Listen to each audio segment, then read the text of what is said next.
faut d'abord que je parle pour voir si ça passe. C'est déjà actif. Ok. Je suis Ernest Salero-Eco, je suis le président de l'Ordre gabonais des architectes. Je suis architecte urbaniste. Et quelle est la particularité de ce troisième congrès de l'Assemblée générale Alors, l'Union des architectes d'Afrique aujourd'hui organise son 14e congrès à Kinshasa et nous avons une particularité, ce sont les thèmes qui sont abordés notamment sur la résilience des villes africaines, vraiment suite à l'exploitation minière. Et comme tout congrès de l'Union africaine, lorsqu'il se déroule, nous avons une élection à la fin de ce congrès qui va sanctionner justement le passage des témoins entre le bureau sortant et le bureau entrant. Donc pour nous, c'est une particularité déjà d'assister à ce congrès qui se déroule ici en Afrique centrale et notamment en République démocratique du Congo. Donc dans notre région, la région centre. L'évolution de l'architecture du Gabon avec l'union des architectes d'Afrique.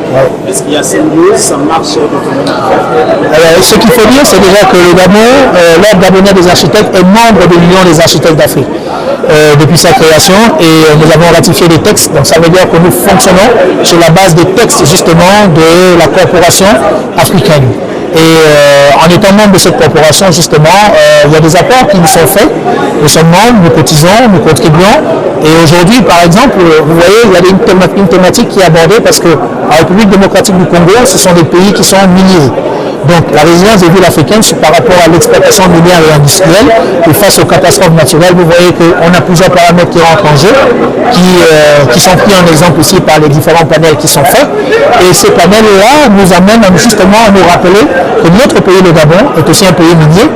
Et la problématique qui est posée justement par rapport à l'urbanisation justement de ces villes qui sont pour la plupart construites notamment sur les sites miniers ou alors autour de ces sites miniers, toutes ces problématiques liées encore avec la problématique du développement durable, avec la problématique liée aux catastrophes naturelles, avec le réchauffement climatique, sont des éléments qui ont été abordés par des panélistes ici et en réunissant le foison d'architectes d'Afrique en un seul lieu pour justement discuter de ces questions, vous voyez, ça c'est sous la houlette de l'Union des architectes d'Afrique et derrière le Gabon est présent au travers de l'Ordre gabonais des architectes.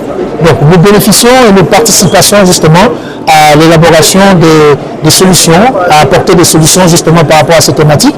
Et lors des conclusions justement de ces panels, nous avons la possibilité justement de recueillir le maximum d'informations, d'avoir des orientations par rapport à nos villes africaines, nos villes minières qui sont justement soumises à ces catastrophes naturelles, soumises à ces exploitations minières, soumises justement à cette occupation anarchique justement et aux pollutions qui sont souvent générées par l'exploitation autour de ces mines-là. Donc ces problématiques et ces solutions qui sont apportées nous permettent à nous, Gabon aujourd'hui, en participant justement à ces panels, de pouvoir recueillir un maximum d'informations, de repartir vers nos autorités, de discuter sur les thématiques, mais aussi de proposer des approches de solutions par rapport aux situations que nous subissons aussi et qui sont similaires à celles vécues ici en RDC et qui ont été déjà préalablement étudiées.